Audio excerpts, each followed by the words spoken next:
Hi, Siri. I'm looking for a new podcast, one that preferably is hosted by a UF Hall of Famer, one that airs every weekday that would bring me everything I need to know about the Florida Gators, including news, analysis, and opinions. Siri, is there such a show? Have you heard of PodUp with Matthews in the morning on Facebook, YouTube, Twitter, or any podcast platform? Oh my gosh, why didn't I think of that? UF Hall of Famer Shane Matthews has a show every weekday. I'm gonna go check it out tomorrow. Thanks, Siri. Good morning. It's a live edition of PodUp with Matthews in the morning from the Crime Prevention Security System Studios. Large enough to serve you, small enough to care. Hope everyone's safe and warm wherever they may be listening to the show around the world. We got a good show. We'll have JC here momentarily. Then we'll have Kevin Brockway. He'll break down what went wrong in Thompson Bowling Arena yesterday. Went about how I expected. We got some Peachland Dental golf picks JC and I'll do. He probably forgot about that, but we'll do that. And we're going to welcome JC, who is not battling the elements today. He's indoors. So you got a haircut. Good morning, JC. You're on the Titan No More hotline, courtesy of Duffield Home Improvements, and now you're rooting for the Buccaneers, I see. Well, I did get a haircut, yes. And, who's left, QB? I got root for the Buccaneers. QB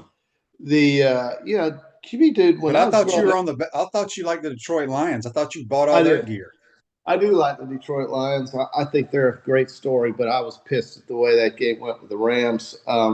All the pass interference that didn't get called in the fourth quarter, the very unruly, rude, and drunk Lions fans who were starving for something at the Beau Rivage. But I do like the Lions. I mean, how can you not like the Lions? QB, listen, when growing up here in beautiful Gainesville, Florida, and I'm sure you probably had the same thing in Cleveland, Mississippi, but the weather like this was the way it was every day during January and February. I mean, when it was cold, you went to school in the 32-degree weather, 34-degree weather. That's how it is. It's supposed to be in the wintertime. And that's how it was for most of the, so we've had some warm winters. And so the last 3 years, QB, everybody's gotten kind of desensitized to the cold. But this is normal. I think this is great. Now, guess what's going to happen next week? About Thursday, Friday next week, we're going to be in the high 70s again. So you can play golf. Well, up in Cleveland, Mississippi is North Mississippi by the Mississippi River. It was very cold there, JC, during the winter time. Yes. So Gators get blown out in Tennessee. And Conyer Iran on YouTube, brought to you by Quality Plumbing, says that Dalton Knecht kid is damn good. His story, and people may not know this, they may know it. Okay. He grew up in some Colorado town. He went to a junior college, maybe grades, I don't know, maybe just wasn't very tall. I mean, he's 6'6" now. He then gets signed and plays at Northern Colorado. He wasn't even I don't even know what that conference is called, JC, that he played in. He wasn't even all conference there. He transfers to Tennessee. He's probably going to be the player of the year in the SEC and it'll be a first-round draft pick. It's just amazing where you can find talent. Well, and in a way, QB, you have to admit that's where the transfer portal and transferring helps kids. It gives them new life. Joe Burrow is the greatest example of that, as far as I'm concerned. But, I watched that game last night. To me, but Joe Burrow went to Ohio State first, JC. This kid went to a JUCO and then to Northern Colorado. But he was Bears. Good at – I think they're the Bears. Well, I mean, you're right, but I mean, he was just as good at Ohio State as I was. His life changed at LSU. But QB,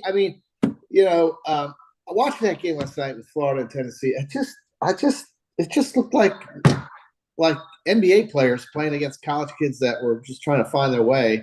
I don't know. I never felt good about the way that game went, and even though you said it went the way you felt it would, I think they would beat Florida 19 out of 20 times. But maybe I said on the show yesterday I didn't think we'd win. I didn't think we had a chance. Just look like hard different to win players on the road. But forget about the road. I think they'd do that to Florida down here too, but maybe not. I don't know. Well, no, because they lost at Mississippi State. They should have lost at Georgia.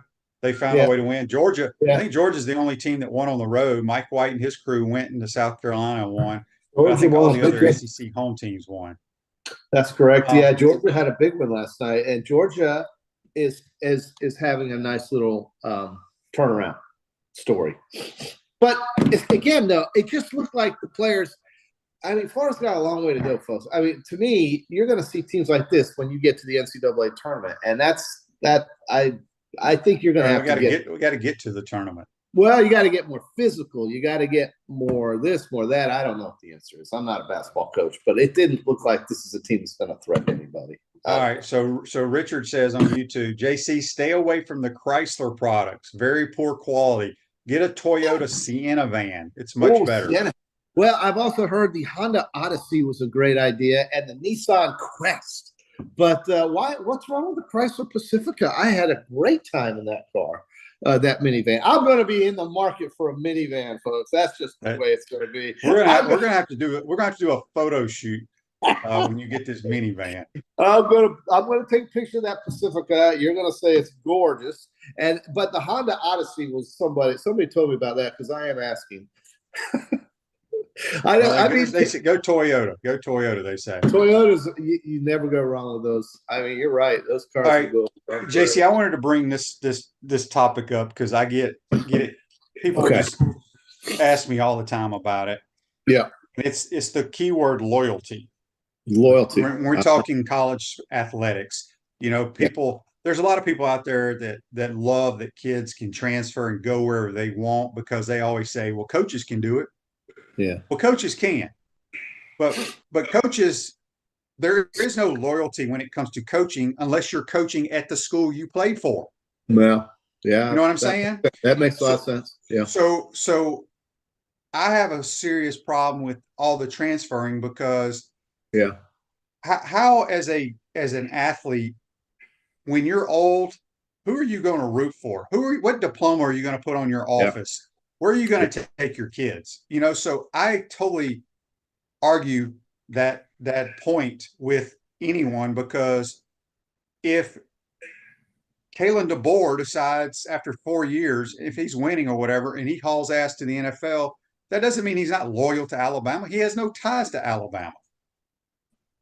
Yeah. Well, it seems like it's gotten commoditized where you go to school. And it used to be where the coach would visit the house. The family would get to know him. He would get to know them. They would have commonality. They would start to enjoy each other's company. They would start thinking, Mom and Dad, hey, you know what? I think if little Robbie went there, it would be so much fun to drive on the weekends over there. And the coach seems so genuine and so concerned about our son's welfare and all this. And I wonder if some of that has gotten lost.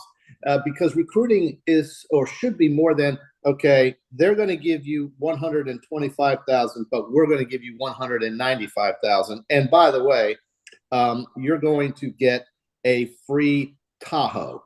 And so it's got to be more than that in my mind. Otherwise, it becomes just NFL free agency. Nobody cares. And but in NFL free agency is different. There are rules. There's rules. Well, that is your job.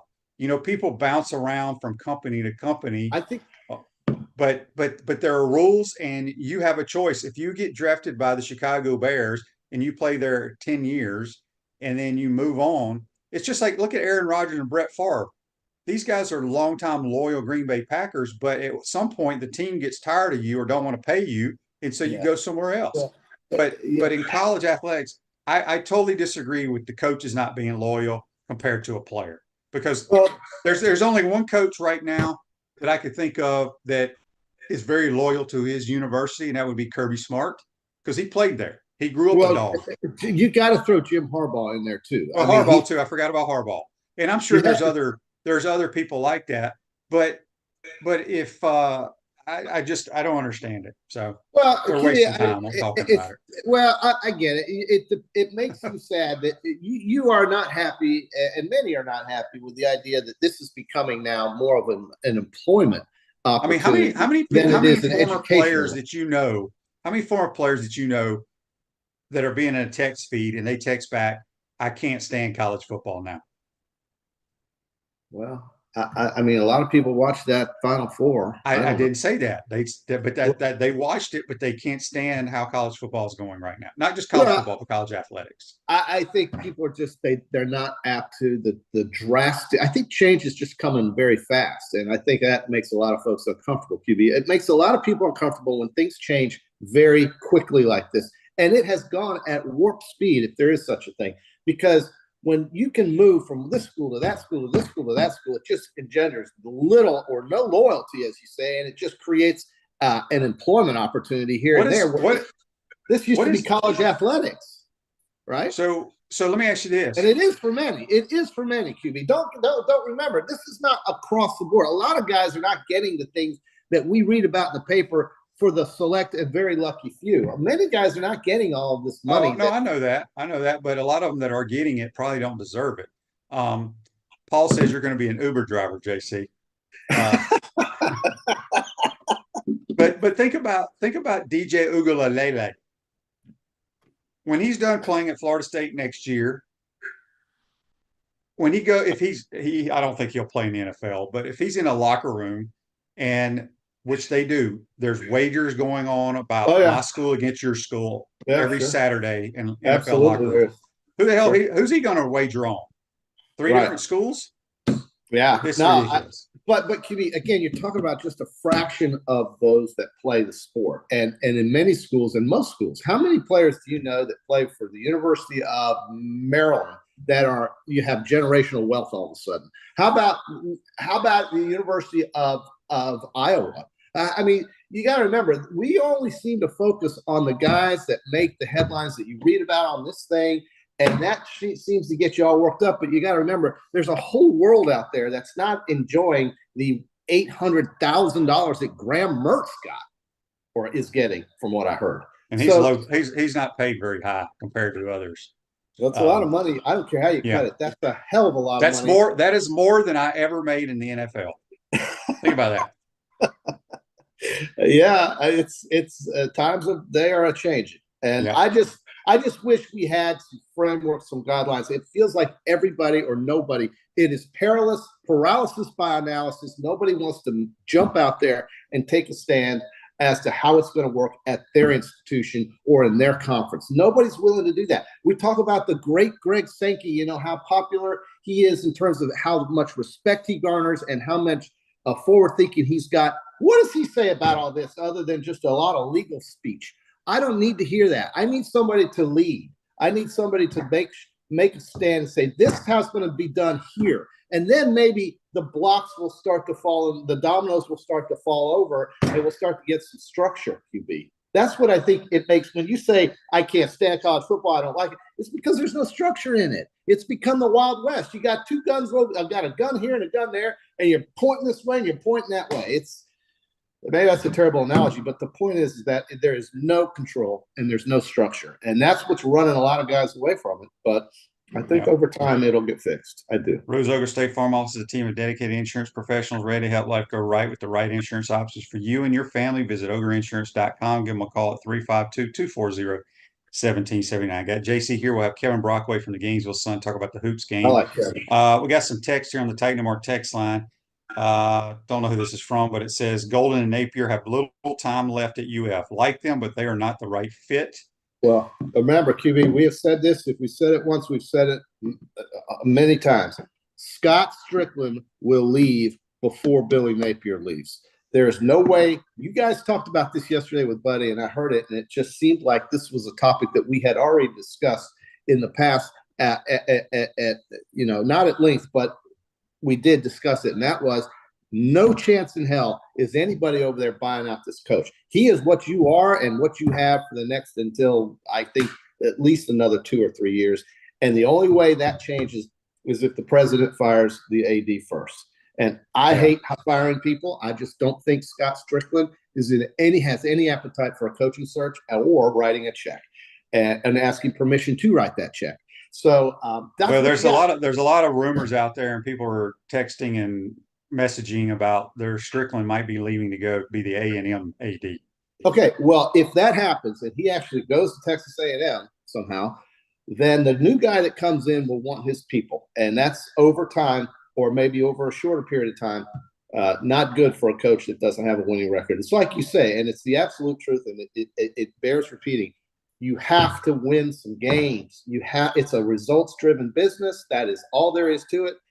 Everything changes if you start winning some games.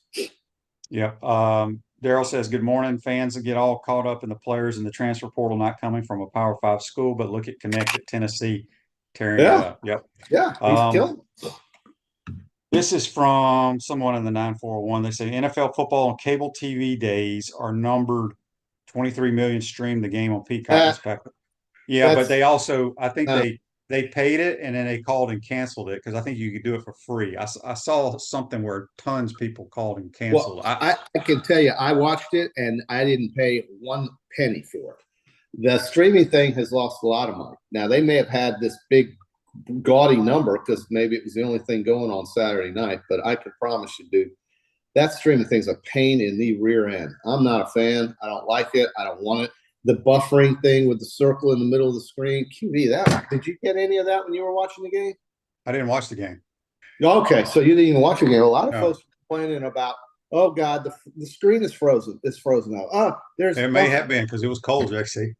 It's like trying to drive EVs in the cold. People are having nightmare scenarios over that because the batteries won't work. The heating takes up 40% of your charge, and all of a sudden you're stuck in Siberia. It's just all right. Michael on YouTube, brought to you by Quality Plumbing, says, Shane, they are saying Noel Tide over here in Tallahassee because of all the Bama players they are buying in the portal. Yeah. No, Norvell is plucking Bama clean. Why are we not? Here's what I like to tell people. Roydell Williams is 5-year, 6-year senior. I mean, here's what I can tell you, and I think I said it on the show yesterday. From the coaches that I've spoken with, not here at Florida, but elsewhere throughout the country, probably about 95% of the time when a kid leaves your program and goes to another program without coaching changes, it's because the other school offered more money. And then that's what they say. Now, like I said, teams kind of have like a price point for a player or / position. And if it gets out of their range, they just go. I mean, it's just like running backs. I love our running back room for next year. I don't think we'll miss ETN a bit, personally. Okay. Yeah. Well, I hope you're right. And I hope there's some new names that emerge. That's always how it works in college football. Turnover is a part of life there. And you get new players all the time. And then those new players become familiar players. And then it goes on and on and on. Florida State spending money on football players seems kind of funny because they're trying to figure out how to spend the money to get out of the conference. Well, that's two different. I know it's two different things. That's two different accounts, JC. I know it's two different accounts. I know. I just had to say that, but and that's true. But it's like a lot of these Alabama players used to say, we'll win with you or we'll win without you. That's what Coach Spurrier said. Tell JC that if he buys a minivan, he has to turn in his man card and start wearing mom jeans. Dude, they're fun. They're cool. You can put 7 people in there. You can put 6 dudes in there with a cooler in the middle, golf clubs in the back, and go anywhere you want comfortably. When I drove to Biloxi, Mississippi on I-10, and we all are familiar with that road, it's one of the most just boring drives in America. I was comfortable. It didn't bother my legs. My back didn't hurt. Nothing went wrong on those drives. It was beautiful. I'm sorry. I don't care. You can call me names, whatever. I'm buying one of those damn things. I don't know when, but I'm going to do it. All right, JC, we're going to read This Day in Sports, brought to you by Campus USA Credit Union. Put some star power to work in your financial life at Campus USA Credit Union. I want to see if you remember this game. Let's try. I'm trying to remember how it worked. It's in 1988, the AFC Championship game at Mile High Stadium. The Broncos beat the Browns on the infamous play called the fumble. Kevin Mack. No, it was Ernest Biner. Ernest Biner. So he fumbles on the 3-yard line with 1:12 left. Was that is that when they were still ahead and then Elway drove them down to win the game? Yeah, I think that was for Cleveland to go ahead. Okay. And Ernest Biner, I watched it. I watched the play. They were in their whites, all whites with the orange hat, whatever. And Biner just dropped the damn ball. I mean, that was one of 2 crushing, debilitating, and horrendous losses Cleveland suffered at the hands of the Denver Broncos and John Elway. The other being, of course, the drive that Elway engineered in Cleveland to win the playoff game against the poor Browns. That's brought to you by Campus USA Credit. Who did the Browns later become, QB? Do what? Who did the Cleveland Browns? Those Cleveland Browns, that organization, that team Who did they later become to win Super Bowls? The Cleveland Browns never left Cleveland. They became the Baltimore Ravens, dude. Come on. They did? Yes. I don't remember that. I knew that. I thought Art Modell moved the Browns to Baltimore. That team then mysteriously somehow figured out how to win the Super Bowl. And then the Cleveland Browns were given the team back to the city. I forgot about it. I knew Baltimore. I didn't think it was Cleveland that went there, though. I don't know what I'm thinking. I'm reading all these. Johnny on YouTube, brought to you by Quality Plum, says, have you guys heard anything of the rumors about DeAndre Robinson coming to Florida? Do you know who that is, JC? DeAndre Robinson. I don't. I have no idea who it is. Well, okay. Big rumors out there. Well, I'll tell you this. I watched a couple of basketball games last night, and that Missouri-Alabama game. You know, Alabama, I don't think they're as good as last year, but they score a lot of points. I think Tennessee's going to kill them this weekend. I think they're going to kill Alabama. I just don't see I see this league as really a 3 or 4 horse race. And Arkansas actually found a way to win last night, QB. Well, they were up 20-something. I woke up this morning, they won by 1. They won by 1. Yes, you could live bet the hell out of Texas A&M and could have made a lot of money. A&M made a nice comeback, but fell short. Good for Arkansas. They needed that badly. But Auburn is one thing that's common between Tennessee and Auburn, QB, is that Bruce Pearl laid the foundation at Tennessee. They are what they are with Rick Barnes. And now he's got a very deep and dangerous team at Auburn, a team that, a school that he took to the Final Four not very long ago. Auburn, as much as it makes me sick to say it, but Auburn is damn good. So the leagues, they're good. They have trouble scoring the ball at times. They don't have a lot of great shooters. They just have a lot of athletes. They're everywhere. Everywhere. So this Robinson guy just signed with Texas this year, but he was just released from his letter of intent. So. Oh, okay. Well, if he signed with Texas, then that makes me think he's a player because they don't just sign anybody. I think Sark's got a good deal going there. I'm trying to think of another coach that we talked about who's beholden to his alma mater in football today, and it should be obvious, but I'm having trouble coming up. There ain't many. There's not many. All right, JC, it's time for our Peachland Dental, Gator Nation's #1 choice for dentistry in Port Charlotte surrounding areas. Go visit them at peachlanddental.com for our PGA Tour picks. And this is the tournament that I think is the dumbest tournament on tour.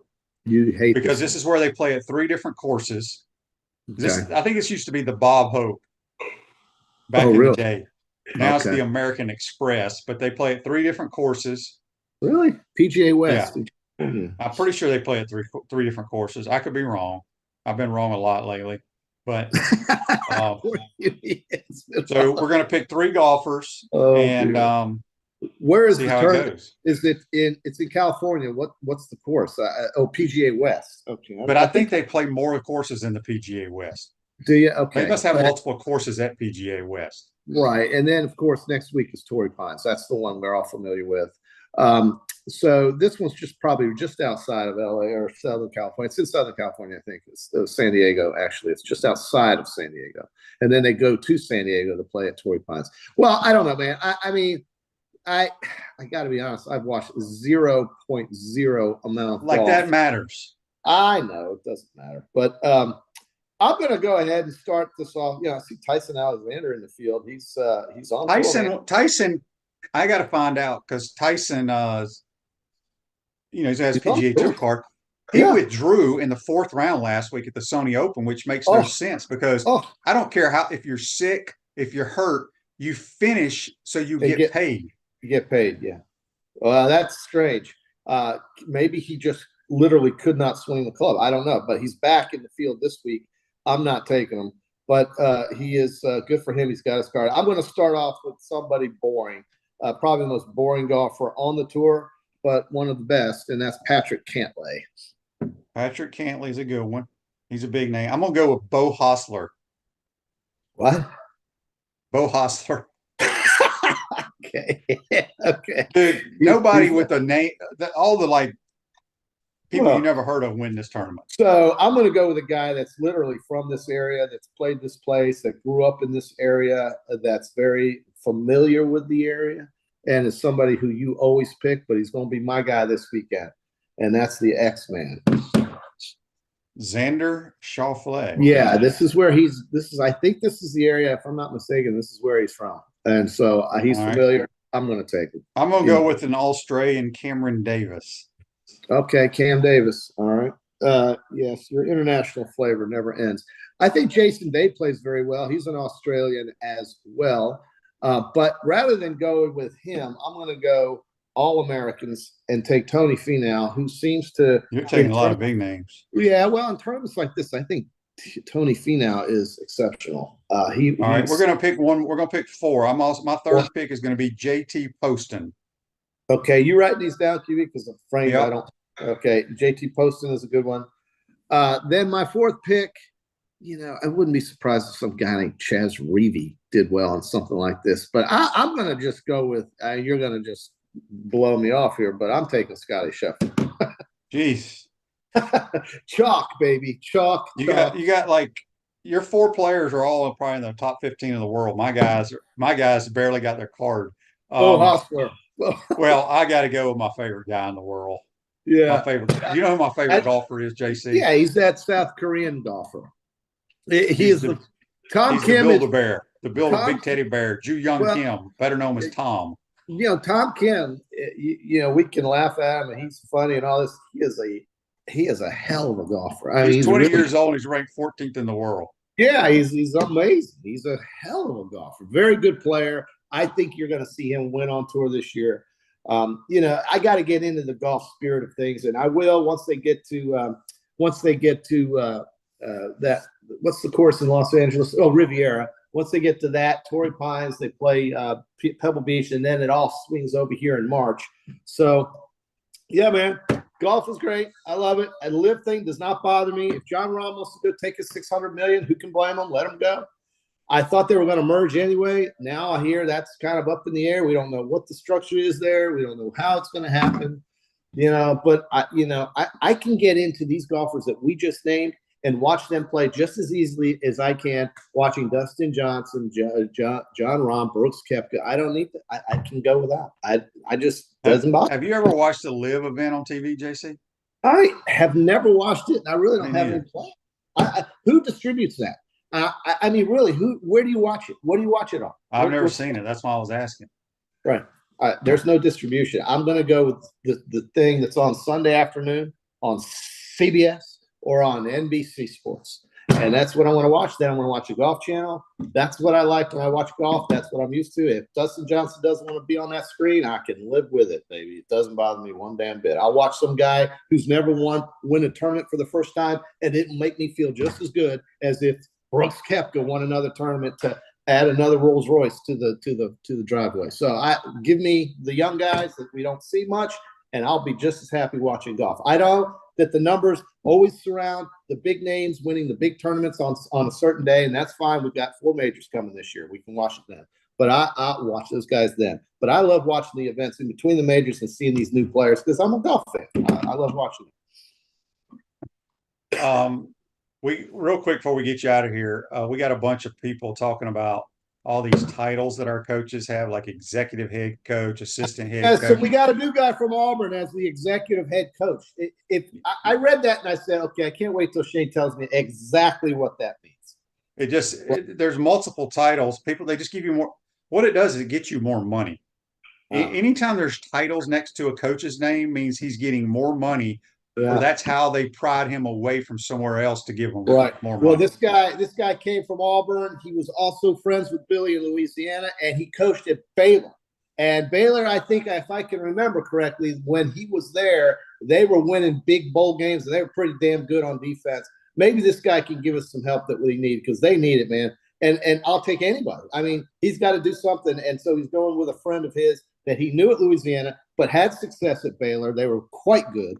And also, Auburn statistically last year, as bad a team as they were, statistically on defense, they were, I think, top 15 in the country, weren't they? So, I mean, he had something to do with that, I would think. And so he'll help Florida. Anything can help Florida right now, QB. They need that. Very true. Ron Robinson's his name. I think his name is Ron Robinson or something. Greg says the newly hired ex-Auburn DC is waiting to get Billy's job. No, that will never happen. No. Look, guys. I have a better job.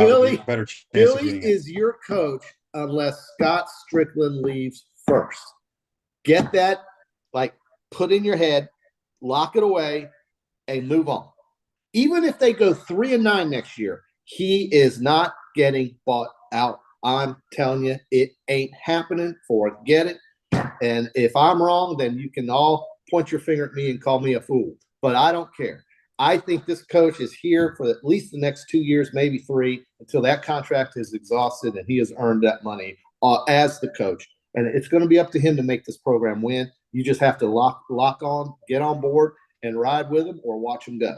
And that's the way it is. That's the reality. And now, if Scott Strickland leaves, all bets are off. All bets are off. But I don't know who's the A&M AD right now. Ross Bjork was the guy. There's rumors of him going to Ohio State. Well, I mean, let him go. I mean, he was the guy that just took the checkbook and said, "Whatever you want, John James." And John James is out there in the woods right now, John James Fisher, and he's hunting and fishing and loving every day, as Luke Bryan said. And I'm surprised you knew that song, JC. Oh, dude, I know so much stuff that you don't know. And you ought to.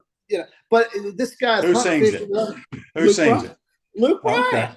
And he's out there doing his thing with his 7.5. Where'd he go to school? Years. Luke Bryan. I want to say Luke Bryan's from Georgia somewhere. Yeah. Okay. So I think him and Al Dean are like this. Yeah, but do you know what college he went to? I'll go with Middle Georgia. Where's that at? I've never even heard of that school. Yeah, there's a school called Middle Georgia. Okay, how about Georgia? Is it Middle Georgia University? I think it used to be a junior college that's turned into a college like Santa Fe. How about Georgia Southern? He's a Georgia Southern guy. Oh, yeah, okay. So I got that. So, man, I just amazed you right there, QB. But that's what John James Fisher's doing, and Ross Bjork was the guy responsible for that lotto ticket that he cashed in. And off he goes. Off he goes. Do you realize that his name was never even mentioned? Yeah, I don't even think anybody even considered him for the Alabama job. Think about that. Think about that. Just think about it. A national championship winning coach and didn't even get a sniff of a mention when Alabama's job opened up, which is a coveted job, obviously.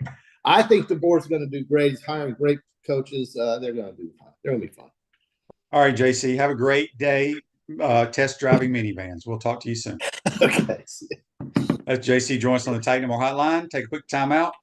Kevin Brockway talking a little Gator hoops. You're watching and listening to PodUp with Matthews in the morning. We want to take this moment to thank our sponsors who keep the show going and pay the bills. Our premium sponsors are Crime Prevention Security Systems, large enough to serve you, small enough to care. Titan MRI, Gainesville's only locally owned and operated MRI facility. Meldon Law, the only official injury and accident law attorneys of the Florida Gators. Peachland Dental, Gator Nation's first choice for dentistry in Port Charlotte. QC Kinetics, live pain-free with QC Kinetics. Campus USA, put some star power to work in your financial life with Campus USA Credit Union. Dave & Buster's, eat, drink, play, watch. Duffield Home Improvements for your window, siding, and roofing needs. Radware, your local provider of promotional products, uniforms, and apparel. Our gridiron sponsors are Auto ER, UF Bookstores, Silverback Concrete, Ruse Ogre State Farm Insurance, Radware, F45, Quality Plumbing. Our touchdown sponsors are Adams Ribs, Gator Dominoes, Celebrate Primary Care, Gator Bait Media, Okido America, Style Cuts, Ironwood Golf Course, Big Mills Cheesesteak, McDonald's of Gainesville, 84 Lumber, Dowling Signs, Baker's Sporting Goods, Silver Q Billiards and Sports Bar. If you're interested in promoting your business on the show, call Freddie at 352-284-3733. If you like what we're doing here, make sure to follow us and support the businesses that support us. Hi there, this is Coach Steve Spurrier, and I want to let you know that by popular demand, Spurrier's Gridiron Grill's delicious brunch is now served in a premium buffet. You have spoken, we have listened, and we're now serving Gainesville's only elevated buffet, complete with an omelet station, ginger sage chicken sausage, shredded short rib, and of course our chicken and waffles. Plus, you can enjoy bottomless mimosas and Bloody Marys. So join us every Saturday and Sunday from 11 to 3 for the best brunch in town. Welcome back to the Crime Prevention Security System Studios, large enough to serve you, small enough to care. Radware is a family-owned business that prides itself in excellent customer service while providing quality and affordable promotional price and customized apparel. Let's head to the Titan & More hotline, courtesy of Duffield Home Improvements, and we're joined by Gainesville Sun's Kevin Brockway. Good morning, Kevin. How you doing, bud? Good morning. How are you, Shane? Pretty good. Did the game last night or yesterday afternoon in Knoxville go how you thought it would go? Yeah, I think that Tennessee is clearly, defensively, they're a smothering team. It's the first time all season, Shane, that Florida scored less than 70. And if you think about it, they missed about 3 or 4 layups. They probably could have gotten over 70 in that game. But Dalton Knecht right now is playing on another level. He's just been tremendous. Florida had no answers for him. I felt like, they could have denied the ball better, especially in the second half when he got going. But just really, defensively, another disappointing performance. I thought they took a step forward in the Arkansas game, and then they took another step back. And until this team defends consistently, I think you're going to see these kind of outcomes. Tennessee is going to be a team that's going to slow you down and smother you a little bit. That's, for sure. But you can do things on the other end of the floor to slow them down too, and to make it a more competitive game. So I thought they could have, they cut it to 10 in the second half, and they had an opportunity, and then Tennessee went on a 9-0 run. And, from there, it was pretty much a blowout. Greg wants to know on Facebook Live, can you confirm that the basketball team practices defense and layups? Yeah, no, they do. I think that was just one of those games, too, where, I guess it was kind of a weird game. It was a 5 o'clock game. There were still a lot of fans that showed up to that game. It wasn't necessarily an empty gym per se. But I think, when you get rushed in that situation, when Tennessee's putting so much pressure on you, it's probably easy to, miss a few bunnies, to get sped up. I thought Alex Condon just really struggled in that regard, was trying to do maybe a little too much in that game. And the shot selection wasn't great either. And 5 of 23 from 3, too. That's been a big issue. This is a very inconsistent shooting team, and they really needed to hit some shots in that game to loosen up Tennessee's defense a little bit, and they did not do that. But I thought they had some open looks again, from there, and you just got to wonder, are they going to be able to find that knockdown shooter? They really haven't had one since Michael Frazier, probably going back about 10 years.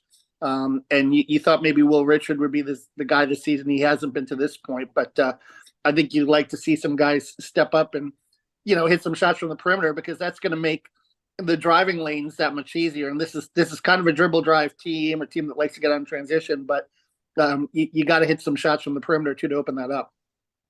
Andy's question on Facebook Live, brought to you by Mellon Law, is, Kevin, they mentioned on the broadcast that Todd Golden looked at Dalton Knecht when he was in the portal. Any reason why we didn't pursue him more? He wasn't even all conference in his league. But he was the guy that was heavily pursued. Todd looked at him. Indiana looked at him. Indiana could have used him last night. They lost to Purdue by 21. There were a lot of teams that were in on Dalton Knecht, and for whatever reason, Tennessee coach Rick Barnes, hey, listen, who knows what the NIL situation was, but also when you take a look at where Tennessee's program right now is compared to Florida, where would you rather go? Would you rather go to a program that's, still building in a coach of a second season, or would you rather go to a team that, has the potential to go to a Final Four? So I think that, he seems like a kid that wanted to go someplace where he could really win, and Tennessee provided that opportunity. Paul in Pensacola on the Titan & More text line has a question for you. He says, is something going on with Riley Kugel? He's getting worse instead of better, and he's moping around all the time. His body language is terrible. Terrible. Yeah. I can't watch it. And I feel like anytime the ball's in his hand, when somebody passes it to him, he's shooting it no matter what. Yeah, I don't think he's that selfish. I've seen him pass at times, but I do think that, the body language is a problem. I know it's something they've talked to him about, and they say that's just kind of how he is. But it is a bad look, Shane. I agree with you, and it's something that he needs to work on individually. And it doesn't really reflect well to his. I thought he played terrific on Saturday, and I just think it's just one of those things. It's like, the box of chocolates, the Forrest Gump line. It's like you don't know what you're going to get night in, night out with him. I mean, he's a terrific athlete. And if they could get him to buy into that role of being a really kind of dogged perimeter defender, it would really go a long way, because he's the best. He's the most athletic guy they have out there in terms of being able to guard people. And he did that in the Arkansas game.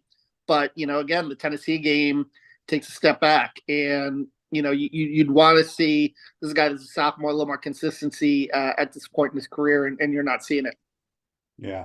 They traveled to Missouri. Missouri is struggling a little bit this year, but it's another road game, which is hard to win in the conference. But you and I were talking before you came on. It's imperative that the Gators get to 5-5 in conference play. Is it 5-5 before? No, 3-3, right? What'd you tell me before January's over?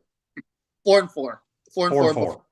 Yeah, because if you take a look at their next three, then you have a 2-game homestand next week against Mississippi State and Georgia, and then you finish up the month with Kentucky and Rupp. So this is a front-loaded schedule. I think it's proven out to be that way.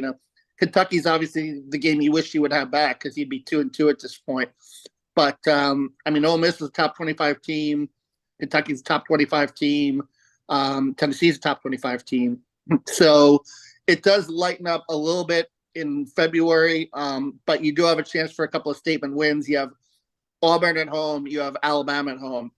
So I think that those are the two, if you have NCAA tournament aspirations, those are two that you really got to take advantage of. But I think first things first, Missouri's a struggling team right now. They're 0-4. It is on the road, but you really got to come out there with a sense of urgency and really, find a way to pull this one out to, start to climb back, because you're 1-3 right now in the SEC. But, Arkansas is 1-3. Texas A&M is 1-3. I mean, this is a bear of a league. And it's an 18-game schedule. I think there's going to be a lot of ups and downs for a lot of teams. That was a crazy ending last night with Tremaine Mack, hitting the game winner for Arkansas last night to get their first SEC win.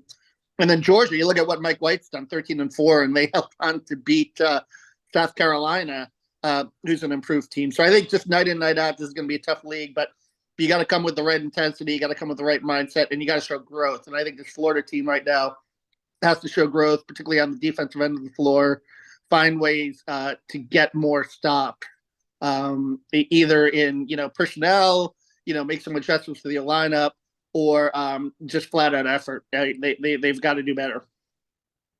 Okay, go back to A&M. I went to bed. They were down about 20. Arkansas hit a game-winning shot.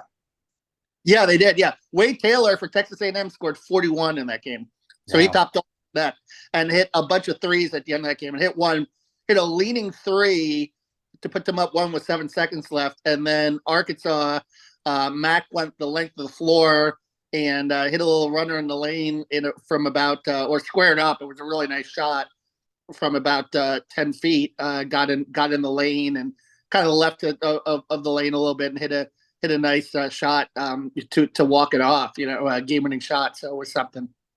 Yeah, that was a must-win for Arkansas. They found a way to get it done. I'm a little surprised that, as you said, 1-3 for Texas A&M. I think preseason they were picked pretty high in the SEC. I like Buzz Williams. I like the way his teams play. Are you surprised at how A&M's played so far? Yeah, they're a little banged up in the front court. They've got some injuries, which have hurt them. But, I think Wade Taylor is kind of carrying them right now. But, a little surprised. But they've had a tough schedule. And, I mean, they did beat Kentucky, which is something. But I think, obviously their home loss to LSU is one that they'd like to have back. That was a pretty bad loss early in the season. But you have time to make it up. So I think for them, it's just they've got to find a way to pick up a win that they need. But, the big issue for Todd Golden right now is, it puts a lot of pressure on, winning the games you're quote unquote supposed to win, because 2-19 right now against quad one teams over 2 years. He's got to get that signature win too at Florida. They've got to find a way to, knock off a really high level opponent. And haven't to this point, and haven't much of the tenure. Last year they upset number 2 Tennessee, and but they've Kentucky. When you look back on it in Florida, that's the one that really you kind of wish you had back, because that was a game that you had control of going into the second half, and even in the last 4 minutes you're up 2 and just couldn't finish that one off. 1966 HBC beers available at Spurrier's Gridiron Grill, Gator Games in the O-Dome, and select retail outlets. Crisp American Lager is 1966 HBC beer. We've got Kevin Brockway from the Gainesville Sun talking Gator hoops right now. Kevin, back to this, because we've had a bunch of people on here criticizing Todd Golden, as you just mentioned, can't win enough games.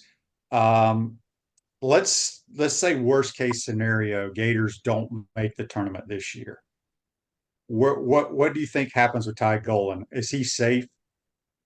Yeah, I think he's safe. I think that I think he's recruited good enough where I think Scott will give him a little bit of rope, and I just think basketball is a different animal than football in that regard. I mean, how many years did they give Mike White? And certainly Mike's second year, he got him to the Elite Eight. He and inherited some pretty good players in Devin Robinson and Chris Chioza, but I think that Todd will be okay. I think just, one of the issues too, and I've always said it, basketball is a continuity game. And we know the transfer portals, obviously made a big impact around college basketball. But I think the best team sprinkle in a few. I mean, to put in 9 is a lot, I think, to overhaul a roster that way. And it's still a continuity game. You still need, to gel. And you would, Todd's talked about this too, in terms of, wanting to at least build some kind of a foundation. And you've got a little bit, you've got some pieces there in Condon, Aberdeen, Will Richard, I think guys that are going to stick around and mature and get better. Walter Clayton is a guy that has eligibility left. So I think you can kind of build a nucleus there in the next couple of years and add some pieces around him and not completely overhaul the roster like he did this past season and build something. Because I still think the best teams do that. You look at a team like Purdue, they've been together for a number of years. You look at Tennessee, they've got guys that have been together in other years. And then you sprinkle in a guy like a Knecht that can be an impact player, but you don't want to do it, completely with your roster. And some of that, listen, what, Todd inherited from Mike White, some of the pieces, he really had to overhaul it to raise the talent level, but now you've got to get the continuity piece in there as well. Yeah, and you talk about, this guy has a couple of years left. That doesn't mean he's going to have those years left playing for the Gators. It's crazy. They can bounce around as much as they want. Out of our starting 5, and I know it's varied, all those guys are transfers, right? Well, no, Will Richard is back second year. Yeah. Yeah, but he came from the transfer portal. He came from the transfer portal. Yeah, but he's, last year. Yeah. Yeah. So yeah, it's that's the world of basketball though. We have a Facebook Live here brought to you by Mellow Law. Nat says, I bet whoever forked out the NIL money to keep Riley Kugel from going to the G League wish they hadn't.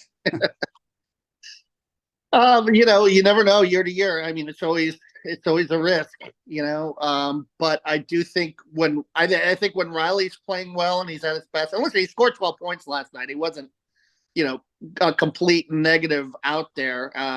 But at the same time, there are a lot of things that go into winning, but I think when he's engaged and he's locked in, this is a much better team. And, he certainly showed that in the Arkansas game, which was their only SEC win. And he's just got to buy into his role. And they've got to, the players and the coaches have to keep working with him. They know how talented he is. And it's a long season. There's still a long way to go for him to turn things around. Right. But I guess the listener's point is him buying into his role is, I don't think whoever convinced him or they put together whatever deal through the NIL was for him to get limited minutes sitting on the bench. That's what I've always said. If Kevin Brockway had his group was paying for our star wide receiver, and that star wide receiver was standing on the sideline, Kevin Brockway's group's going to be talking to the head coach going, what the hell's going on here, man? You wanted us to pay this guy and he ain't playing. So it's a mess. The whole thing's a mess. It is a little bit of a mess in that regard, but it's not like he's buried on the bench and not playing at all. I mean, he's playing 2020 games, so he's getting run. I think it's just a matter of, and he could work his way back in the starting lineup, but it's got to be a merit thing, because you've got a team culture too here, Shane. You've got to, answer to that, and I go back to the, you can even go back in football, the Trevor Etienne situation. It's like, the family wants him to play and be the feature back, but if he's not picking up blitzes and blocking and doing the little things, then what do you do if you're Billy Napier? It's kind of along those lines too. You gotta, hold your team culture accountable as well in this situation. And I think Todd's doing the right thing in that regard. Yeah. All right, let's switch to like a national perspective right now. College basketball. I guess Purdue's ranked number one. They've lost a couple of times. UConn's very good, but there's going to be a bunch of turnover at the number one spot, I believe, all year long. Who are probably the two or three best teams that you've seen so far? Yeah, no, I would definitely have to say UConn is up there. I would say Purdue is up there. I mean, North Carolina is pretty good this year. Hubert Davis has done a nice job with that squad. I think they're going to be a team that offensively is going to be there in the end. And don't count out Alabama. Alabama is a team that's playing really well right now. They're kind of in the weeds, and Auburn. I like them as well. In terms of Tennessee with Knecht gives them some offense, but I still think that they can get bogged down at times offensively, and they turned it over quite a bit in that game too. So I think there are a lot of teams. I think it's another pretty wide open year, and I think we're going to be heck. You look last year. I mean, UConn rose above everyone, but who thought that Miami and FAU and San Diego State were going to make the Final Four? So it's still one of those kind of crapshoot years, I think, where you've got a number of teams in the mix. Text on the Titan MRI text line from George. He says Gator fans need to take a step back, look at the program and what's going on at UCLA and Indiana. Yeah, no, two teams, and Mick Cronin had that team in the Final Four a couple of years ago too, and they lost a lot.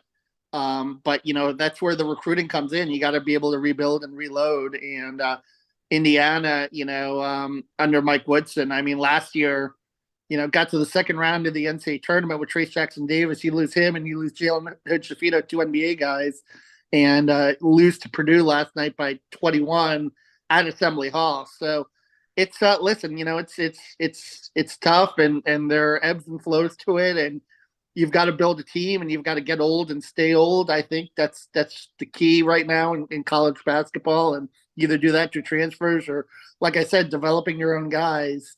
I think plays really well, because when you have so many teams that are transfer reliant, I mean, it's really tough to build that chemistry that that you don't have when you have an organic team like a Purdue that's had a guy like Zach Edey that's been around for 3 years, and Braden Smith, who's in the second year as a point guard. They're pretty good, but with Purdue, you never know in March. I mean, can they grow and can they get better? That's been the bugaboo on them, for a number of years. Is how well they play at in March, and what kind of matchups they get to, because their guards are still not the most athletic, and sometimes when they face those athletic backcourts, it really bothers them. Yeah, we got about 1 minute left. I'm gonna make this statement. It may be crazy, but do you think Indiana is the most overhyped blue blood ever in basketball? Yeah, well, I mean, you'd have to say right now the way it looks, but they love their basketball there. Listen, I was there 3 years. I mean, I have a lot of respect for them in that regard, in terms of the passion of the fan base. I mean, it's really unmatched anywhere, and they love the high school, they love the grassroots, they love the game. So I won't say anything disparaging, but right now their college program is just right now it's a lot of problems in terms of finding the right guy. It's been 21 years since their last Final Four, 46 since their last national championship, so they're in a rough spot right now. Let everybody know how they can follow you on Twitter, my man. Yeah, at Kevin Brockway G1, and you can get me at Gator Sports and Gainesville.com, my stories. Appreciate your time, bud. We'll talk to you soon. Bye-bye. That's Kevin Brockway from the Gainesville Sun. Join us on the Titan Tomorrow Hotline, courtesy of Duffield Home Improvements. Hope everyone enjoyed the program today. We'll find out if JC, what color minivan and what brand minivan he gets.